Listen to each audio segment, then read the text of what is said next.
Bismillahirrahmanirrahim. Assalamualaikum warahmatullahi wabarakatuh. Seperti slide video yang baru saja ditampilkan, saya Risa Rizkika Amini, mahasiswi Universitas Muhammadiyah Cirebon, Prodi Tasawuf Psikoterapi semester 4. Pada kesempatan kali ini, saya akan menyampaikan materi yang terdapat dalam mata kuliah diagnostik, yaitu laporan psikodiagnostik. Namun, sebelum saya menyampaikan materi, teman-teman jangan lupa untuk like, komen, dan subscribe channel YouTube Double Degree kami ya. Semoga apa yang kami share di sini bisa bermanfaat bagi teman-teman dan bagi siapapun yang melihat kegiatan-kegiatan kami melalui channel ini. Apa sih laporan psikodiagnostik itu? Pertama, kita akan membahas mengenai pengertian laporan psikodiagnostik hingga kita bisa menyimpulkan pengertian laporan psikodiagnostik. Laporan adalah bentuk penyampaian informasi baik secara lisan maupun tulisan kepada seseorang atau suatu badan. Informasi yang disampaikan melalui laporan bisa bermacam-macam tergantung kebutuhan, mulai dari berita, keterangan, pemberitahuan, ataupun pertanggungjawaban. Selanjutnya adalah pengertian psikodiagnostik. Psikodiagnostik merupakan gabungan dari dua kata, yaitu psikologi dan diagnostik.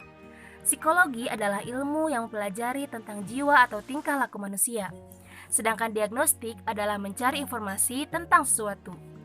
Jadi, dapat disimpulkan, psikodiagnostik adalah metode yang digunakan untuk memperoleh diagnosis psikologi dalam memperlakukan seseorang dengan tepat. Nah, dari kedua pengertian tersebut dapat disimpulkan bahwa laporan psikodiagnostik ini merupakan bentuk penyampaian informasi berupa diagnosa untuk mengenali kepribadian secara mendalam, sehingga bisa memperlakukan seseorang tersebut dengan tepat. Lalu, kapan sih sebenarnya laporan diagnostik ini perlu dibuat? Rujukan pengujian psikologis biasanya dibuat ketika masalah tertentu muncul dalam diri seseorang.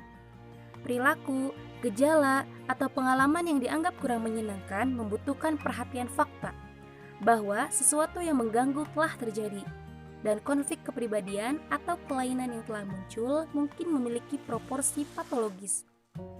Perilaku kesulitan yang ditunjukkan oleh orang tersebut biasanya merupakan titik di mana seorang psikolog dapat dipanggil dalam rangka memperjelas dan melokalisasi penyebab dan dimensi masalah yang mendasarinya. Misalnya, remaja menunjukkan bunuh diri atau depresi perilaku, pria atau wanita yang mengalami masalah seksual dalam pernikahan, atau seorang karyawan dengan masalah emosional yang mengganggu pekerjaan, ataupun seorang yang mengalami kecemasan atau panik yang berlebihan, dan orang lanjut usia menjadi semakin menarik diri. Itu merupakan beberapa contoh di mana masalah muncul dalam perilaku. Dalam laporan psikodiagnostik, ada beberapa hal yang harus diperhatikan, yaitu yang pertama, laporan tes. Laporan tes dihasilkan dari proses yang dimulai dengan rujukan sumber, karena sumber rujukan dapat berasal dari berbagai bidang profesional dan tingkat keahlian. Psikolog perlu mengingat bahwa laporan akhir harus ditulis dengan cara yang dapat dimengerti oleh orang yang akan membaca. Ini berarti bahwa laporan yang sama tidak dapat dikirim ke orang tua, psikoterapi, dokter keluarga, atau penasihat sekolah. Masalah pasien mungkin kritis, dan orang rujukan yang membantu masalah harus dapat memanfaatkan masukan psikolog. Dengan demikian, psikolog bertanggung jawab untuk pengujian dan laporan harus selalu menanggapi kebutuhan pasien serta kebutuhan sumber rujukan tertentu.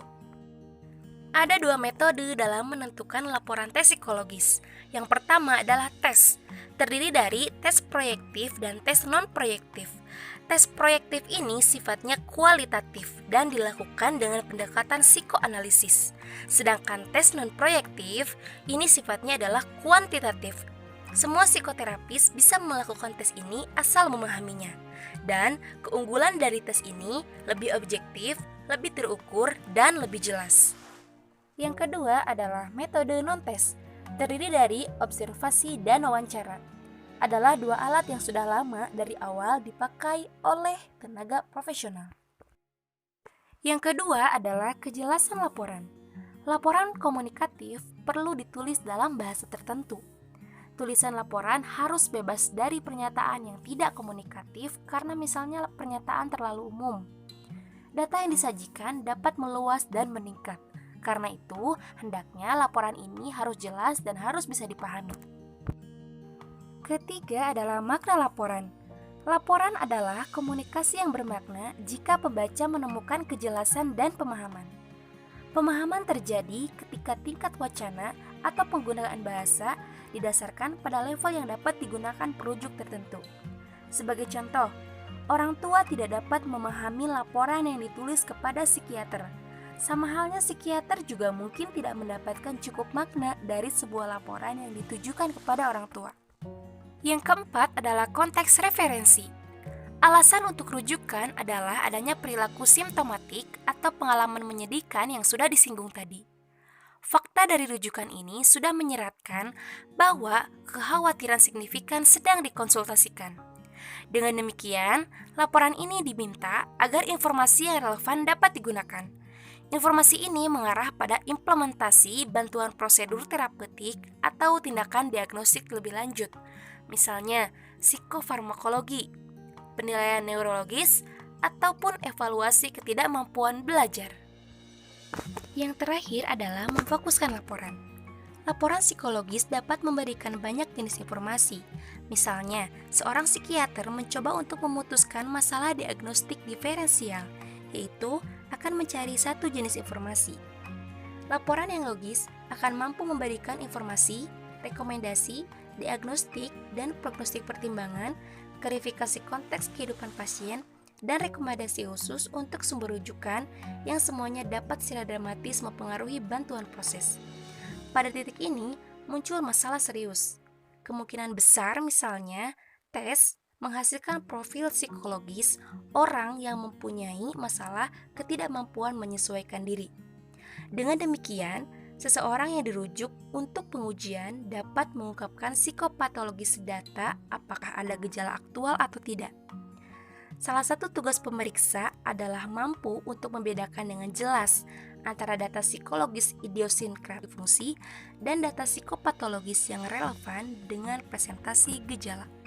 Ya teman-teman, mungkin itu saja yang bisa saya sampaikan. Saya sadari baik dalam pembuatan video, materi, ataupun segala sesuatunya masih banyak kekurangan.